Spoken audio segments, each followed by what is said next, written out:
ओम शांति।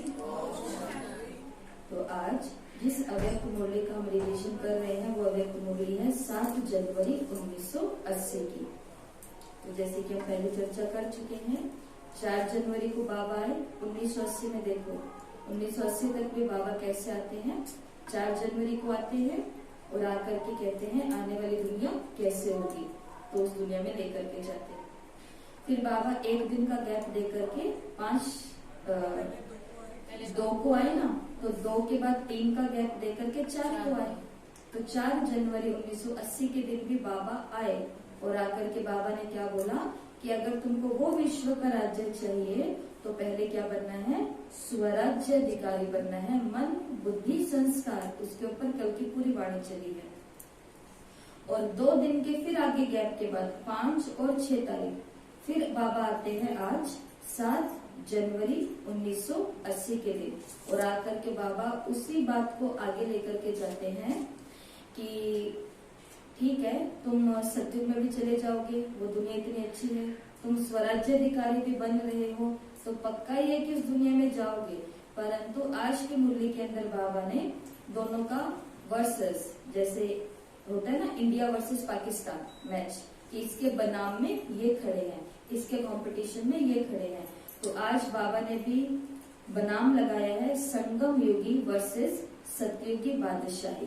एक तरफ है संगम युग की बादशाही, संगम युग में भी हम बादशाह हैं और सतयुग में भी क्या बनने वाले हैं, बादशाह। बादशाह का मतलब शाहों का जो शाह है ना, तो वो शहनशाह, बादशाह ऐसे करके।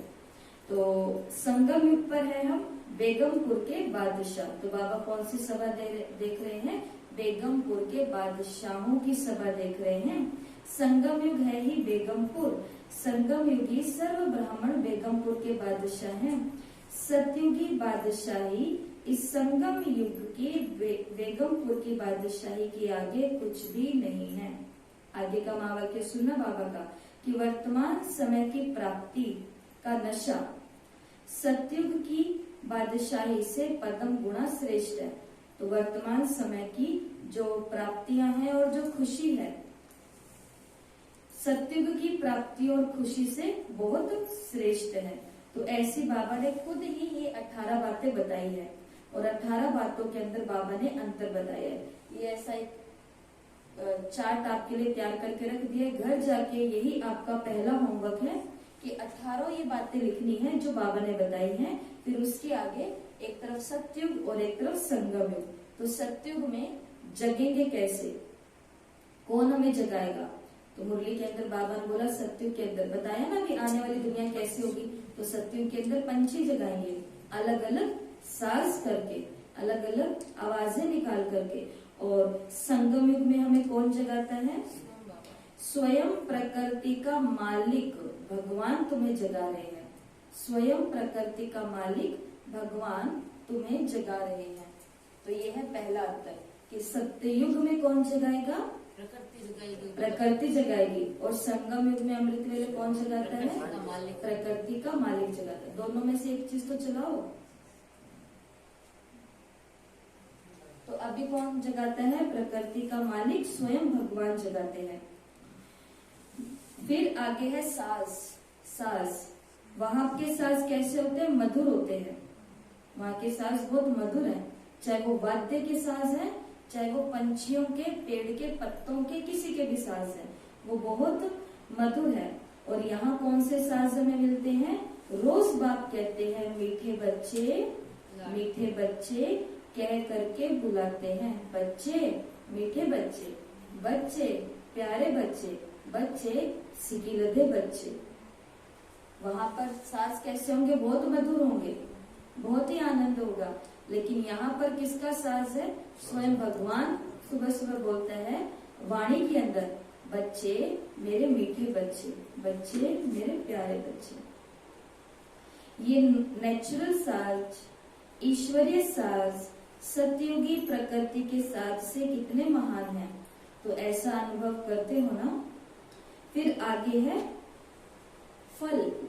फल के बारे में क्या सुना हमने, सत्युग के फल कैसे होंगे, बहुत स्वादिष्ट होंगे, रस वाले होंगे और उसके लिए कोई ज्यादा मेहनत करनी नहीं पड़ेगी।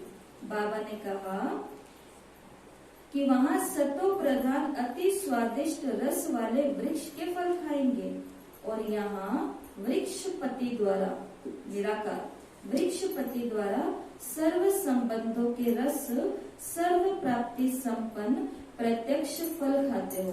तो रस कौन सा मिल रहा है कि बाबा मेरा बच्चा भी है, बाबा मेरा भाई भी है, बाबा मेरा कंपेनियन भी है, बाबा मेरे घर का मालिक भी है, बाबा मेरा बिजनेस पार्टनर भी है, बाबा मेरा दोस्त भी है, बाबा मेरा साजन सजनी भी है, बाबा मेरा ये है, ये है, ये मामा भी तो है, काका भी तो है, चाचा भी तो है, माता है, पिता है, गुरु है, शिक्षक है, सब कुछ है।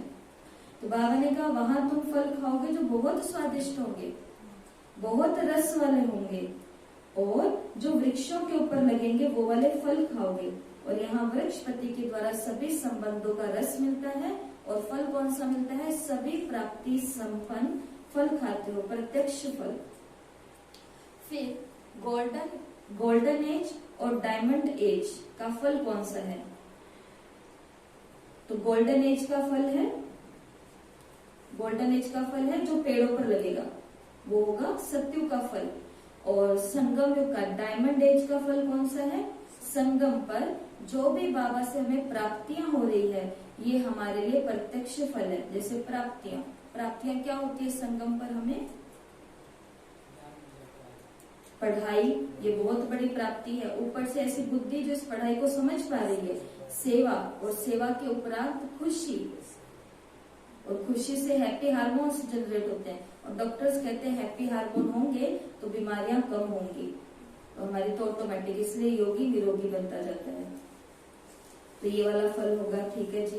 तो गोल्डन एज का फल वो होगा, और डायमंड एज का फल ये होगा कि बाबा से हमको सर्व प्राप्तियां हो रही है, पलेंगे। हमें पालेगा कौन? किसकी पालना मिलेगी? तो सत्युग में किसके हाथों में पलेंगे? देवी देवताओं। सत्युग में दास दासियां हैं, वो हमें पालेंगी। हाँ, वो बात अलग है कि वो खुद ही देवियां देवता होंगे, लेकिन सत्युग में पलेंगे, दास दासियों के हाथों में पलेंगे। और यहाँ पर भगवान के हाथों में। ये मुरली क्या है? ये मुरली कैसे पालता है भगवान? भगवान क्योंकि ज्ञान का सागर है, तो वो ज्ञान से पालेगा, तो वो ज्ञान से हमें पाल रहा है। और यहाँ तो बाप के हाथों में पल रहे हो। सेवा, देखो जब हम सेवा के क्षेत्र में आते हैं, उससे पहले हमको क्या आता होता था? कुछ भी नहीं होता। लेकिन सेवा भी कितनी बड़ी पालना है, जो मेरा मुंह खुलवाती है, मेरी आंखें भी खुलवा देती है कि सेवा किस स्थान पर कैसी, किस स्थान पर कैसी बुद्धि खुलती है। तो बाबा के हाथ में पल रहे हैं। वहाँ हमारे माता पिता, आगे कौन है? माँ बाप। तो वहाँ हमारे माँ बाप कौन होंगे? देवी देवता होंगे, माना महान आत्माएं माता पिता होंगे। और यहाँ परमात्मा माता पिता है। वहाँ पर महान आत्माएं, यहाँ स्वयं भगवान परमात्मा। वहाँ कौन से झूले में झूलेंगे? रत्न जड़ित झूलों में झूलेंगे। सोने का होगा, रत्नों से जड़ा हुआ होगा। और यहाँ पर बाप की गोदी ही झूला है, और इस गोदी में आत्मा को क्या मिलता है? अतीन्द्रिय सुख का झूला, खुशी का झूला। तो बाबा ने कहा बच्चे के लिए सबसे प्यारा झूला माँ बाप की गोदी है। सिर्फ एक झूला भी नहीं, बिन झूलों में यहाँ झूल सकते हो। अतीन्द्रिय सुख का झूला, खुशियों का झूला, वहाँ रतन जड़ित झूला, और ये झूला कितना महान है, ठीक है ना। और आगे क्या है? खिलौने। वहाँ पर जो टॉयज होंगे, जो खिलौने होंगे, वो कैसे होंगे? रत्नों के होंगे। रत्नों के खिलौनों से खेल खेलेंगे, आपस में खेलेंगे, खिलौनों से खेलेंगे। लेकिन यहाँ बाप कहते हैं सदा मेरे से जिस रूप में चाहो उस रूप में खेल सकते हो। सखा रूप में चाहो तो बाबा को अपना दोस्त बना लो। दोस्त के साथ क्या होता है? आज हम सहेलियां या दोस्त क्यों बनाते हैं? जैसे भाई है, वो बहुत ज्यादा तनाव के अंदर है, संडे को छुट्टी होती है, एक दिन फिक्स करते हैं वो कि आज वो किसके साथ बैठेंगे? अपने यार दोस्तों के साथ बैठेंगे, ये शब्द यूज करते हैं। तो क्यों बैठते हैं दोस्तों के साथ में? ताकि पूरे 6 दिन का घर का भी तनाव हो गया, बाहर वालों का भी तनाव हो गया, रिश्तेदारी का तनाव है। अब वो तनाव कहाँ निकलेगा? दोस्तों के साथ बैठेंगे, हंसी मजाक करेंगे, थोड़ा हल्कापन आएगा और हंसी हंसी के अंदर अपने घर की सारी बातें भी बता देंगे। जज नहीं करता है दोस्त। दोस्त कभी ये नहीं बोलता रॉन्ग राइट। दोस्त कहता है अगर राइट भी रॉन्ग भी है तो दोस्त कहता है कि अच्छा चल कोई बात नहीं, अगली बारी से ध्यान रखना, आपकी बारी तो हो गया सो हो गया। माताओं को भी फ्रेंड्स क्यों चाहिए, सहेलियां क्यों चाहिए, सखियां क्यों चाहिए, ये वाली माता और वो वाली माता, आस पड़ोस क्यों चाहिए? क्योंकि वो भी कई बातों से भरी हुई है और वो सारी की सारी बातें वो कहाँ पर हल्का समझती है खुद को, टीवी देख के, मोबाइल देख के या इस संग में आके। तो बाबा ने कहा उधर वो वाले खिलौने और यहाँ पर तो बाबा ने कहा मैं ही तुम्हारा खिलौना हूँ। कभी सखा बना करके मेरे साथ खेलो, कभी बच्चा बना के मेरे साथ खेलो। बाबा को क्या बना लो? बच्चा। एक बार हमने आपको ये होमवर्क भी दिया था, कर सकते हो, आज भी कर सकते हो, कोई बड़ी बात नहीं। आज का यही होमवर्क है, अभी अभी लेटेस्ट आया है। तो आज बाबा को क्या बनाना है हमें? बच्चा। बाबा हमारा कौन है? बच्चा। तो अब आ गया है वो बच्चा। अब बच्चे के साथ कौन सा बच्चा? वो 7-8 साल वाला बच्चा नहीं, वो छोटा सा 1.5 साल वाला बच्चा, जो बच्चा हर समय कहाँ कहाँ रहता है? बस मम्मी का पल्लू पकड़ करके, और पापा दिख जाए तो पापा के भी आगे पीछे ऊपर नीचे सब जगह, वो उसको नहीं टिका पाता है। तो आज मेरे पास भी एक बच्चा आया है। कहाँ से आया है? परम धाम से आया है। दिखने में कैसा है? बहुत सुंदर है। कल की एक बात बताऊं आपको, कल संडे बच्चों का कार्यक्रम था, संडे का हमारे बच्चों का। तो सब बच्चे आए थे, उसमें से एक बच्चा लास्ट में जब सबको टोली प्रसाद दिया जाते समय तो एक जा करके वापस आ गया और आकर के मुझे कहता है कि दीदी परम धाम लाल लाल है ना? मैंने कहा हाँ। और उसके अंदर शिव बाबा सफेद है ना? उसने कहा, हमने कहा हाँ सफेद है। तो कहते कि देखो इसलिए तो मैं आज व्हाइट टी शर्ट और रेड पैंट पहन करके आया हूँ, क्योंकि शिव बाबा का घर रेड है ना और आत्मा व्हाइट है शिव बाबा की, इसलिए मैं ये दोनों कलर पहन के आया हूँ। छोटा सा ही बच्चा है। तो आज हमारे पास भी, अब ये बच्चा सबके पास आ गया। ये बच्चा लाइट का है, रूई से भी ज्यादा मुलायम है, बहुत ही ज्यादा गुदगुदा सा है, बहुत ही ज्यादा प्यारा है और तेज। ये बच्चा जहाँ जहाँ है वहां पर केवल फूल ही फूल है, वहां पर बस प्रकाश ही प्रकाश है। तो अब आप पढ़ाई कर रहे हो तो आपको ये पढ़ाई के साथ भी आपके पास में आकर के बैठ गया कि मम्मी पढ़ रही है, दीदी पढ़ रही है, भैया पढ़ रहा है, जो भी है, पिताजी पढ़ रहे हैं और ये भी साथ में बैठ करके देख रहा है कि अच्छा ऐसे मुरली पढ़ते हैं, मैं भी बड़ा होकर के। वो बात अलग है कि वो खुद मुरली सुनाने वाला है, ऐसे करके ऐसे बैठा है। तो यहाँ पर थोड़ा थोड़ा पानी भी आना शुरू हो गया कईयों के। तो आज के दिन का होमवर्क है कि हमारे पास एक खिलौना आया है परम धाम से, चैतन्य खिलौना है, बड़ा प्यारा खिलौना। तो पूरा दिन इस खिलौनों के साथ, बर्तन साफ कर रहे हो, अकेले नहीं हो, ये इसको भी देख लेना कि अरे यहाँ पर आ गए, यहाँ पर आ गए, यहाँ नहीं, यहाँ आराम से बैठो ऊपर। मुझे देखता भी रहे, थोड़ी थोड़ी शक्ति भी तो शक्तिशाली है ना। ये बच्चा बहुत पावरफुल है, तंग नहीं करता है बिल्कुल भी, देखने से ही शक्ति आ जाती है। तो देखो बाबा ने कितनी सुंदर बात कही, ऐसा अविनाशी खिलौना कभी नहीं मिलेगा। और बाबा ने कहा ना ये टूटेगा ना ये फूटेगा और ना ही कोई खर्चा करना पड़ेगा। अब क्या खर्चा करना पड़ा इस खिलौने के लिए?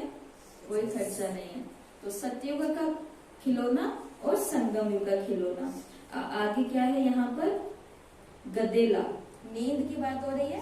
सोएंगे कहाँ? तो सतयुग में कहाँ सोएंगे? बाबा ने कहा एकदम अच्छे अच्छे गदेलों पर सोएंगे, आराम से गदेलों पर सोएंगे। और यहाँ याद की गदेलों पर सो जाते। बाबा की याद ही हमारे लिए गद्दा है, बस सबसे अच्छा गद्दा है। नेक्स्ट है 10th पॉइंट है ना, निद्रा के बारे में। ये है कि कहाँ चले जाते हैं, ये सोने की बात हुई और सोते सो करके कहाँ चले जाते हैं। तो सतयुग में जब सोएंगे तो निद्रा लोक में चले जाएंगे और संगम युग में जब सोते हैं तो कहाँ जाते हैं? बाबा की गोद में। कहाँ? सूक्ष्म वतन। ये तो शुरू में कोर्स उसके बाद में जब मुरलियां शुरू होती तब भी बता देते कि रात को माता जी आपको कैसे सोना है। तो जैसे गाड़ी को गैराज में खड़ी कर देते हैं और ड्राइवर अपने बेडरूम में जाके सो जाता है, तो रात को जब हाथ पैर धो करके नहा करके बिस्तर पर जाते हो, रात के कपड़े पहन करके अच्छे बन करके, तो उस समय बिस्तर पर जाओ। बिस्तर पर कौन चला गया? गाड़ी को गैराज में छोड़ दिया। बिस्तर क्या है? गैराज। बेडरूम क्या है? गैराज। और शरीर को वहां छोड़ दिया और आत्मा ड्राइवर कहाँ चली गई है? अपने बेडरूम में। और आत्मा का बेडरूम अभी कौन सा है? सूक्ष्म वतन, बाबा के पास में, ठीक है, वहां पर चली गई है। तो ऐसा, तो सत्युग का गद्दा कहाँ लेकर के जाएगा? नींद के बाद निद्रा लोक। और अभी कहाँ जाएंगे? सूक्ष्म लोक, सूक्ष्म वतन में जाएंगे। ओके, और आगे क्या है? सैर। तो वहां विमानों में सिर्फ एक ही लोक की सैर कर सकेंगे, और यहाँ पर बुद्धि रूपी विमान से 3 लोगों की सैर करते हो। 3 लोगों की सैर तो बाबा ने कही, परंतु हम 3 में थोड़ी ना धापते हैं पूरा का पूरा। हम तो मधुबन के 4 धाम की यात्रा है, फिर हम ग्लोब पर अलग अलग महासागरों पर भी जाने की ड्यूटी बाबा ने हमारी लगाई है, द्वीपों पर भी बाबा ने हमें भेजा है, अपने भाई बहनों के पास भी हम सैर लगा करके आते हैं, जो शायद हॉस्पिटल में है, जेलों में है, नशा मुक्ति केंद्रों में है, घर घर के अंदर हमारा भाई, हमारी माता, हमारी बहन, हमारे बच्चे बहुत ज्यादा कुछ है अंदर में तकलीफ में, उनके पास भी तो जाकर के हम सैर लगा के आते हैं ना, उनको भी देख करके, ना केवल देख करके परंतु बाबा की शक्तियों का कुछ दान करके ही आते हैं। तो वहां पर घूमेंगे, फिर भी वहां पर एक लोक की सैर करेंगे, और यहाँ पर 3 लोगों की सैर करते हैं। वहां पर क्या कहलाए जाते हैं? वहां पर कहलाए जाते हैं विश्वनाथ, और यहाँ क्या कहलाए जाते हैं? त्रिलोकीनाथ। मधुबन भी हमारा ही है, सूक्ष्म वतन भी हमारा ही है, और परम धाम भी हमारा ही है, या फिर परम धाम भी हमारा है, सूक्ष्म वतन भी हमारा है, सत्युग भी हमारा है। तो त्रिलोकीनाथ। ओके, तो क्या कहलाएंगे? त्रिलोकीनाथ कहलाते हैं, और वहां पर विश्वनाथ। अच्छा जी, यहाँ पर हमको, वहां पर हमको 2 ही आंखें होंगी, 1, 2, और यहाँ पर संगम पर हमको कितनी आंखें मिल जाती हैं? त्रिनेत्री बन जाते हैं। आगे है संगम युग के अंतर में, अर्थात नॉलेजफुल, पावरफुल, ब्लिसफुल है। संगम युग में हम क्या बन जाते हैं? नॉलेजफुल, पावरफुल, ब्लिसफुल, ठीक है। और सत्युग में क्या कहलाते हैं? रॉयल बुद्धू। अच्छे हैं पर अच्छे हैं, खुश हैं पर क्यों खुश हैं, ज्ञान है पर क्या ज्ञान है, क्यों ज्ञान है, किस लिए ज्ञान है, कुछ मालूम नहीं है। संपन्नता है, पर ये संपन्नता आई कहाँ से, जानी कहाँ पर है, आगे क्या होने वाला है, कोई नॉलेज नहीं, बस खुश रहते हैं। तो बाबा ने कहा वो रॉयल बुद्धू हैं, देवता। और सत्युग के हम ब्राह्मण आत्माएं क्या हैं? संगम के हम ब्राह्मण आत्माएं हैं, नॉलेजफुल, पावरफुल, ब्लिसफुल। ऐसा आगे क्या है? दुनिया के हिसाब से वो परम पूज्य होंगे, विश्व द्वारा माननीय होंगे, लेकिन नॉलेज के हिसाब से महान अंतर पड़ जाता है। दुनिया के हिसाब से वो पूज्य हैं, आज भी देवी देवताएं पूज्य हैं, महान हैं, लेकिन नॉलेज के आधार पर बाबा ने कहा कौन है? वो आप है। तो जैसे गणेश जी को दिखाया, तो सोचा जाए तो गणेश जी उनके लिए सत्युग के हैं, तो वो किस आधार पर है? क्योंकि वो पूज्य है, इसलिए वो वहां के हैं। लेकिन संगम पर उसी गणेश का मतलब है, गणेश जी का मतलब है कि वो विघ्न विनाशक है।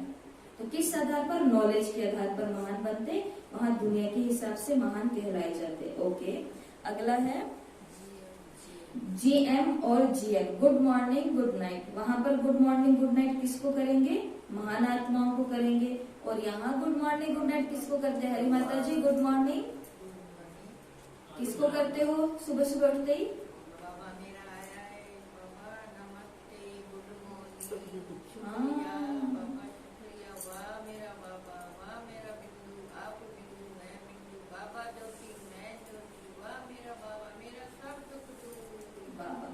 ये हमारी गुड मॉर्निंग इतनी बड़ी है, ठीक है। तो वहां पर गुड मॉर्निंग करेंगे देवी देवताओं को, गुड मॉर्निंग, नमस्ते प्रणाम, नमस्ते प्रणाम, नमस्ते प्रणाम। ये तो भारत में अभी तक था। ये संस्कार भी घर में होने चाहिए, बच्चों को सिखाना है हमें ही। और हम बच्चे हमसे कैसे सीखेंगे? बड़ों को देख करके सीखेंगे, बड़े आपस में मिले। अब हमारे पास जो बच्चे आते हैं वो आते ही, कल रात को एक मदर का फोन आया, वो हमसे कोई ज्ञान की बात करे और पीछे उसका बच्चा बोल रहा है, और बच्चा क्या बोल रहा है? मुझे शिव बाबा की दुनिया में जाना है, मुझे शिव बाबा की दुनिया में जाना है, मुझे शिव बाबा की दुनिया में जाना है। ठीक है जी, लेके जाएंगे लेके जाएंगे। आगे वो बात करते करते बोलता है कि मुझे खुशबू दीदी की दुनिया में जाना है, मुझे खुशबू दीदी की। उसकी मम्मी बोलते हैं खुशबू दीदी की दुनिया में जाना इतना आसान है? उसके लिए मेहनत करनी पड़ती है। और फिर क्या बोला? क्योंकि यहाँ पर हम एक दूसरे से मिलते हुए क्या बोलते हैं? ओम शांति। तो फिर आगे से वो बच्चा बोलता है मुझे तो ओम शांति की दुनिया में जाना है, ओम शांति। बच्चे आपस में मिलते हैं, एक दूसरे को भी ओम शांति करते हैं। यहाँ पर बहनें होती है, उनको भी ओम शांति करते हैं। उन्होंने कहाँ से सीखा ये? क्योंकि उन्होंने यहाँ खड़े हुए लोगों को देख लिया कि वो सबसे पहले मिलते बोलते हैं ओम शांति बच्चों। तो बच्चे भी सीख गए, हमें भी पहले मिलते इनको ऐसे नमस्ते, ये नमस्ते करने का तरीका है। सब बच्चे जहाँ पर भी दिख जाते हैं बच्चे, अब पार्कों की सेवाओं में इधर उधर जहाँ पर भी दिखे तो रास्ते के अंदर ही दीदी ओम शांति, ओम शांति। माताओं को भी ओम शांति। तो ये संस्कार अपने घर में भी होने चाहिए कि सुबह सुबह उठते ही घर के बड़ों को वो ओम शांति नहीं तो नमस्ते करें, प्रणाम तो करना चाहिए, उनको आशीर्वाद तो लेना ही चाहिए। या ओम शांति के बच्चे हैं तो ओम शांति तो बोलना चाहिए। तो प्यारे बाबा ने कहा कि वहाँ गुड मॉर्निंग करते हो महान आत्माओं को, यहाँ गुड मॉर्निंग और गुड नाइट बाबा के साथ करते हो। वहाँ क्या और यहाँ क्या? वहाँ हम क्या कहलाए जाते हैं? मतलब वहाँ हम विश्व राज्याधिकारी होंगे, राज्यकर्ता होंगे, और यहाँ विश्व कल्याणकारी महादानी और वरदानी है। ठीक है, वहाँ पर राजा है, महाराजा है, चक्रवर्ती राजा है, और यहाँ पर हम विश्व कल्याणकारी हैं, विश्व का कल्याण करने वाले हैं, महादानी है, वरदानी है। कल की होली की मुरली संडे की चलिए, बाबा ने कहा पिचकारी कहाँ पर है? दृष्टि में। आपकी दृष्टि ही पिचकारी हो, आपकी दृष्टि किसी पर पड़े और उस आत्मा को शांति, सुख, आनंद, प्रेम सब रंग उसी समय लग जाए कि इनका ज्ञान तो सुनेंगे पर इनकी आंखों से हमें बहुत ऐसा अपनापन सा महसूस हुआ, तो यही हमारी पिचकारी है। तो ये संगम इनका है। अच्छा जी, और लास्ट है भोजन। वहाँ वैरायटी प्रकार के भोजन खाएंगे, और यहाँ ब्रह्मा भोजन, ऐसा भोजन जिसके लिए देवता भी तरसते हैं, परंतु ब्रह्मा भोजन है तो उसको ब्रह्मा भोजन की तरह ही खाना है। क्योंकि अब हमारा शरीर ऐसा अलाउ नहीं करता है कि हम अनलिमिटेड अपने अंदर डालें, और आने वाला समय बच्चों की तरफ भी यही इशारा कर रहा है कि ज्यादा नहीं। ठीक है, तो अभी यहाँ पर हमें कौन सा भोजन मिलता है? ब्रह्मा भोजन, जो देवताओं के भोजन से भी अति श्रेष्ठ है। क्यों? मुरली में नहीं, आप बताओ क्यों है ये श्रेष्ठ देवताओं के भोजन से? भगवान भोग लगाते हैं, क्योंकि ये भगवान की याद में बनाया जाता है, ये है सबसे पहला कारण। फिर आगे भोग भी लगता है। फिर जिनके लिए ये बनाया जाता है वो बहुत भावना वाले लोग होते हैं, वो सोचते हैं बाबा का ये भोग खा करके मेरी बीमारी खत्म होने वाली है, इसलिए इस भोग का महत्व बढ़ जाता है। फिर जो भोग लगवाने वाले होते हैं उनका भी ये होता है कि बाबा ने हमें इतनी बड़ी खुशी दी, उसके लिए भोग है, या फिर बाबा से हमें ये प्राप्तियां करनी है, उसके लिए भोग है। घर की सुख शांति के लिए लोग भोग करवाते हैं, बच्चों के जन्मदिन आदि आदि। तो उसके अंदर कराने वाले की भी भावना है, बनाने वाले की भी भावना है, खाने वालों की भी भावना है, परंतु सबसे पहले जिसकी याद में बनाया गया है वो जिसकी याद है वो है सर्वशक्तिवान अन्नदाता, जिसने सारा अन्न इस धरती के अंदर हिम्मत भरी है। धरती माँ के अंदर इतनी सहन शक्ति भरी है कि वो सब कुछ होने के बावजूद भी उर्वरक शक्ति सारी हम लोगों ने खत्म कर दी है, लेकिन फिर भी वो पैदा कर रही है। हर दिन अनाज, हर दिन धान, हर दिन सब्जियां, हर दिन फूल, तो उस अन्नदाता ने ही तो सब कुछ ताकत दी है ना, ऐसा। तो यहाँ पर मुरली ये वाली पूरी होती है। तो क्या करना है? ये 18 बातें सत्युग में क्या, संगम पर क्या। तो श्रेष्ठ कहाँ है? संगम। तो जहाँ पर है वहाँ का एक एक सेकंड हमारे लिए बहुत वैल्यूबल है। और आज का प्रैक्टिकल करने वाला होमवर्क है कि शिव बाबा मेरा सबसे अच्छा खिलौना आज मेरे साथ है, मेरा बच्चा बन करके। ये हमारी तरफ से, बाकी जिसको जो भी अच्छा लगे वो कर सकते हैं, ठीक है जी। और फिर आगे बाबा ने पंजाब जोन से मुलाकात की, तो वहाँ की विशेषताओं के बारे में बाबा ने बताया कि पंजाब जोन में 2 विशेषताएं, एक तो पानी और दूसरा वहाँ की खेती, है ना, ऐसे करके। तो फिर बाबा ने ये बताते बताते फिर पंजाब की बहनों के बारे में बताया कि ये एक ऐसी चीज है कि वहां पर ही बहनें आती हैं और वहीं पर ही समर्पित हो जाती हैं। बाकी देखो राजस्थान की तरफ, इधर उधर की तरफ सब बाहर से आए हुए हैं दीदियां, लेकिन पंजाब के अंदर है, जहाँ से खेती हुई वहीं से ही पानी देना शुरू, ज्ञान जल का दान करना शुरू कर दिया। तो ये वहां का है। और पंजाब का क्या स्लोगन है, तुरंत दान महापुण्य। पंजाब के अंदर गुरुद्वारे हैं और गुरुद्वारों में सबसे ज्यादा महत्व है दान का। वहां दान ऐसे नहीं होता एक एक थैली, वहां पर दान होते हैं बोरे के बोरे, गाड़िया की गाड़िया, क्योंकि खाने वाले ऐसे, दान करने वाले ऐसे। वहां की सेवा भावना, एक बर्तन वहां नहीं मांजा जाता, 20 बर्तन नहीं माने जाते, 40 नहीं मांजे जाते, हजारों सैकड़ों लोगों के बर्तन मांजे जाते हैं, सफाइयां होती है, ये होता है वो होता है। तो करने वालों के भाव बहुत तेज हैं, किस बात में कि अभी अभी दान करो और अभी अभी अपना भाग्य बना लो। तो बाबा ने कहा यही भाव किसके अंदर होना चाहिए, हमारे अंदर होना चाहिए कि तुरंत दान महापुण्य, जो निकल जाए निकल जाए, ज्ञान निकल जाए, सुना दिया तो सुना दिया, शरीर की सेवा हो जाए वो हो जाए। कल किसने देखा है, तो ये संबंध संपर्क, ये तन मन धन, ये जन्म, ये मनसा वाणी कर्म आदि आदि आदि जो भी है, ये कर लिया जाए तो कर लिया जाए। तो ये सब बातें बाबा ने आगे बताई। और लास्ट में बाबा ने कर्मेंद्रियों के ऊपर हमें राज करना है, राज्य अधिकारी बनना है, ऐसा बाबा ने पंजाब वालों को कहा। फिर अलग अलग पार्टियों से मुलाकात है, पार्टी की मुलाकात हम यहाँ पढ़ते नहीं है, वो सभी अपने आप ही पढ़ते हैं और उसके नोट्स वो खुद ही तैयार करते हैं। तो शायद चार पार्टियों से बाबा ने मुलाकात की है, जर्मनी है, ज्ञाना है, ये सब। तो इन सभी का नाम लिखना और जो इनके लिए एक महावाक्य पावरफुल है, जो मेन है कीवर्ड की तरह, तो मुख्य शब्द उठाना और अपने पास नोट करके लिख लेना, जो मुझे भी धारण करना है। और आज की एक्टिविटी ऐसे करने वाली नहीं है जिसके लिए हमें कॉपी पेन को छोड़ना पड़े। तो अभी हम छोटा सा, आपने कभी जीवन में नहीं किया होगा क्योंकि हमने भी नहीं किया, पर आजकल के बच्चे, पहले के बच्चे स्कूलों में, कॉलेज में सब करते आए हैं, जिसको बोलते हैं डिबेट करना। किसी एक पॉइंट के ऊपर 2 पक्ष होते हैं और वो उस एक पॉइंट के ऊपर आपस में डिबेट करते हैं, विवाद करते हैं। तो आज हम भी एक विवाद करेंगे, डिबेट होगा। किस बात पर डिबेट होगा, जैसे कितनी माताएं बैठी है अव्यक्त मुरली की क्लास में, 1 2 3 4 5 6 7 है ना, 7 है। मेरे को तो आउट में रखो, मैं तो कोऑर्डिनेटर हूँ, मैं तो बताऊंगी क्या करना है, ठीक है। तो आप 7 लोग बैठे हो, तो 7 के 2 हिस्से कर दो, एक तरफ 4 और एक तरफ 3, ठीक है। तो अब हम क्या करेंगे, इसमें से कोई भी पॉइंट उठाएंगे। जैसे कि हमने पॉइंट उठा लिया जगाना, जागना, तो जो सत्युग वाली टीम होगी, जैसे ये टीम मानो सत्युग की है, तो सत्युग वाले सत्युग के नशे में कहेंगे कि पता है सत्युग में हमें कौन जगाता है। सत्युग में हमें ऐसे नहीं कि थके हुए हों और सुबह अमृत वेले हमसे उठा ना जाए, प्रकृति अपने आप हमें जगाती है, पंछी अपने आप हमें जगाते हैं और उठने के बाद हमें आलस भी नहीं आता, सुस्ती भी नहीं आती है, कोई हमें अलार्म भी नहीं लगाना पड़ता है। ऐसे नहीं कि उठे जागे और फिर सो जाए। अब संगम युग वाले फिर अपना बताएंगे, संगम युग वाले अपना बताएंगे कि ठीक है तुम्हें तो ये उठाते हैं, ये उठाते हैं, ये उठाते हैं और तुम्हें आलस भी नहीं आता होगा, कोई बात नहीं, परंतु हमें तो खुद भगवान यहाँ उठाने के लिए आते हैं। तो एक दूसरे को जीतने नहीं देना, वो अपना बताएंगे, वो अपना बताएंगे। स्टार्ट करें स्टार्ट, थोड़ा सा डिबेट करते हैं। डिबेट तो सबको करना आता है, अपनी बात रखनी आती है कि नहीं आती है? जीतने देते हैं किसी को? हम नहीं जीतने देते हैं। तो आप 3 एक तरफ हो जाओ, अंजू बहन, कैलाश बहन, इंदिरा बहन, और आप 4 एक तरफ हो जाओ, ठीक है। पिंकी बहन, हरी माता जी, कुसुम बहन और पुष्पा बहन, ठीक है।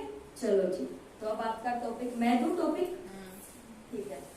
तो टॉपिक है आपका माँ बाप। कौन माँ बाप होंगे? तो क्योंकि हम संगम पर बैठे हैं तो पहला चांस संगम वालों के पास है। स्टार्ट करो डिबेट कि हमारे माँ बाप कौन होंगे। ये लो, इस माइक के अंदर बोलना।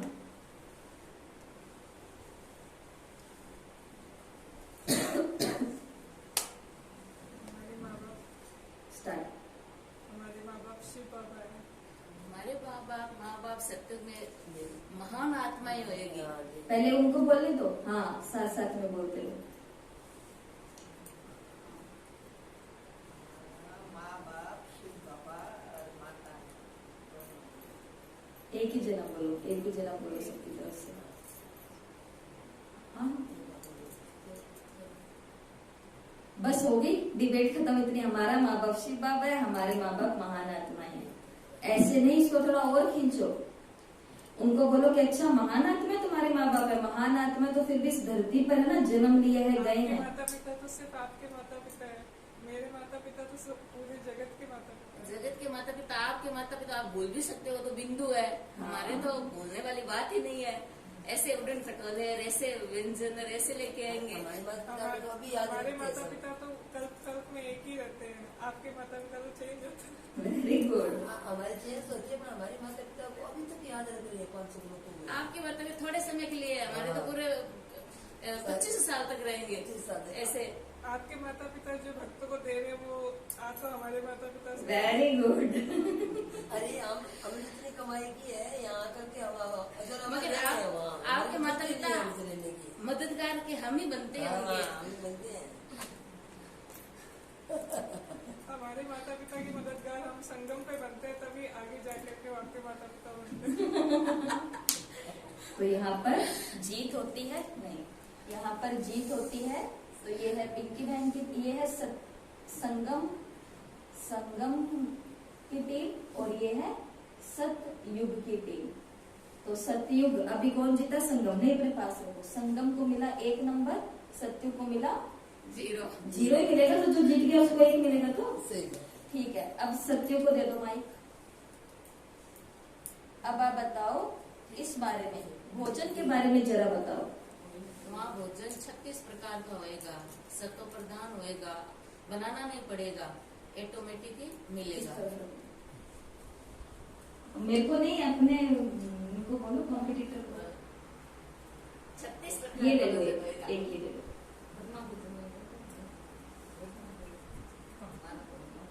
उनको जो दे दे कुछ दे दे कुछ।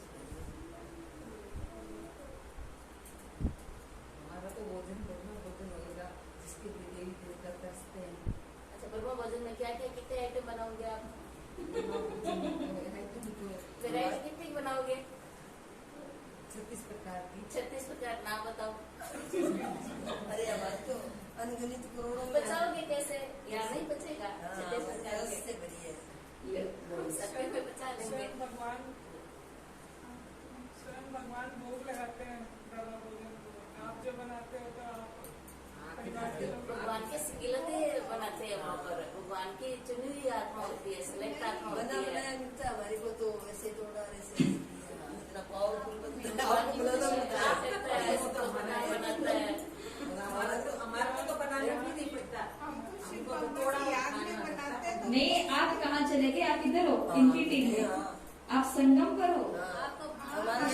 संगम पर हो। योगी तपस्वी आत्माएं ब्रह्म भोजन बनाती है, बाबा को भोग लगाते हैं, फिर वो हमें मिलता है। वो भी सत्व प्रधान एवं प्योर होती है। वो सब प्रधान होती है, पर वो सिर्फ अपने परिवार के लिए भोजन बनाते हैं। यहाँ पूरा ब्राह्मण परिवार है, उसके लिए वहाँ पर 1-2 बार नहीं बनता है, पूरे दिन ही बनता है।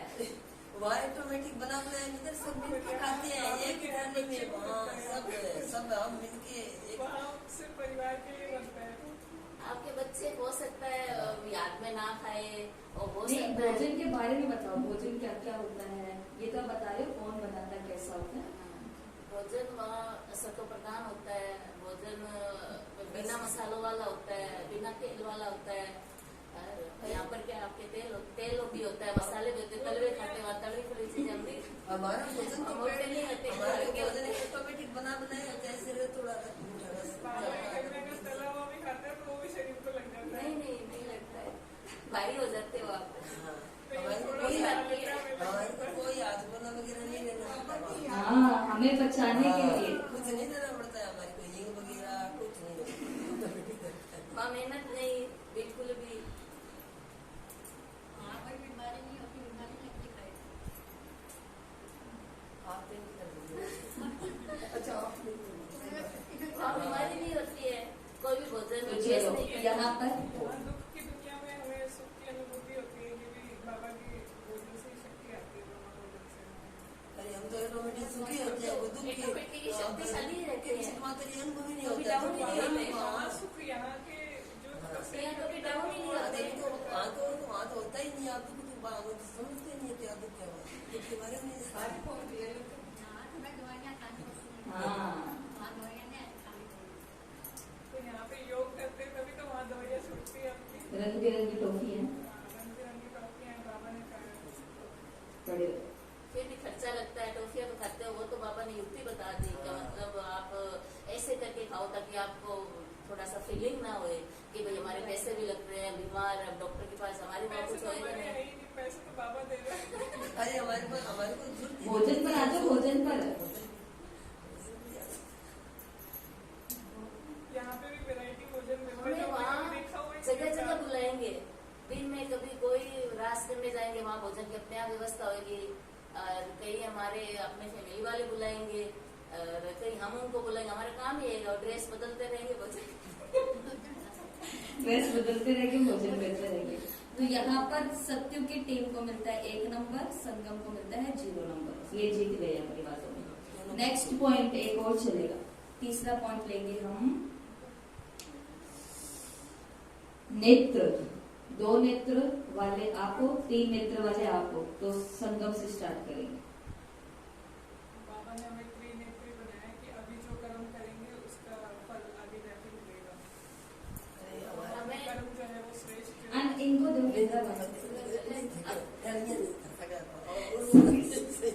सत्य में चाहे 2 नेत्र रहे पर रहेंगे आत्माभिमानी।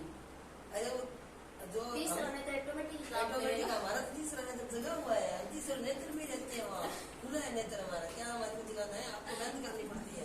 तीसरे नेत्र के साथ ही हम सत्य में चले जाते हैं।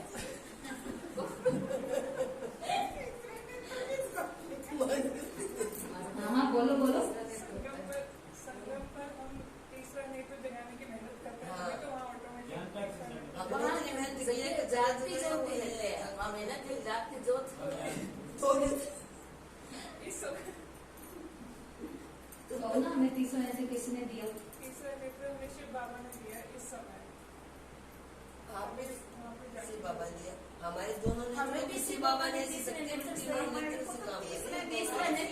भेजा था, भूल गए हमारा तीसरा नेत्र भी है, पर इस समय हमें तीसरा नेत्र मिला होता है, हमें शिव बाबा इस समय याद होता है। पर आप रॉयल बुद्धू, आपको हाँ आप रोयल बुद्धू। नहीं, वो रॉयल बुद्ध जब ना निरंतर हम आत्मा भी रहती है, वहाँ बुद्ध कैसे है, अब तो अपने को आत्मा में जाना पड़ता है, वहाँ 24 घंटा हम आत्मा भी बनी रहता है, वहाँ 24 घंटा हम आत्मा में रहती है, हमारे को दिए को भाने नहीं है वहाँ। शिव बाबा वहाँ याद नहीं रहता। अब याद सिर्फ कर दो दो। नेत्र आत्मा और परमात्मा एक है, और वंश है उनका, हम हमारी बाप की याद में रहती है, वहाँ आत्मा आत्मा आत्मा में रहती है, कभी दिए वहाँ नहीं रहता। सर प्राप्तियाँ ऑटोमेटिक ही रहती है, तो बस मुस्कुराते सर रहते हम हैं। संपन्न है, सेवा के लिए संपूर्ण है, क्या दुख है हमारे को। यहाँ पे भी हाथ में क्या होती है? चेकिंग हाँ, मेहनत करनी पड़ती है। आपको मेहनत करनी पड़ती है, हमारे को तो मेहनत दुनिया नहीं है। सुख की है, वो दुनिया सुख की है, वहाँ पे मुस्कुराना आसान है। ये दुनिया दुख की है, हाँ मुस्कुराने वेरी गुड, वेरी गुड। आप मेहनत करके गए हैं तो वहाँ हम 24 घंटा मुस्कुराते हैं, तो हम बहुत खुशी में है। सुख में तो कोई भी मुस्कुरा सकता है। तो ये हमने मेहनत की तो है। यहाँ पर जीत गए संगम युग। वेरी गुड, बहुत अच्छा पॉइंट। संगम युग को मिला 1 नंबर, आपको मिला 0 नंबर। अब इसमें तो देखने में लग रहा है संगम युग जीत गया, संगम युग जीत गया। तो बहुत अच्छा आपने किया, बाबा ने कहा प्राप्ति नहीं है। Very good, very good. तो इसे बोलते हैं डिबेट। डिबेट के अंदर वो पक्ष अपना रखता है, वो पक्ष अपना रखता है।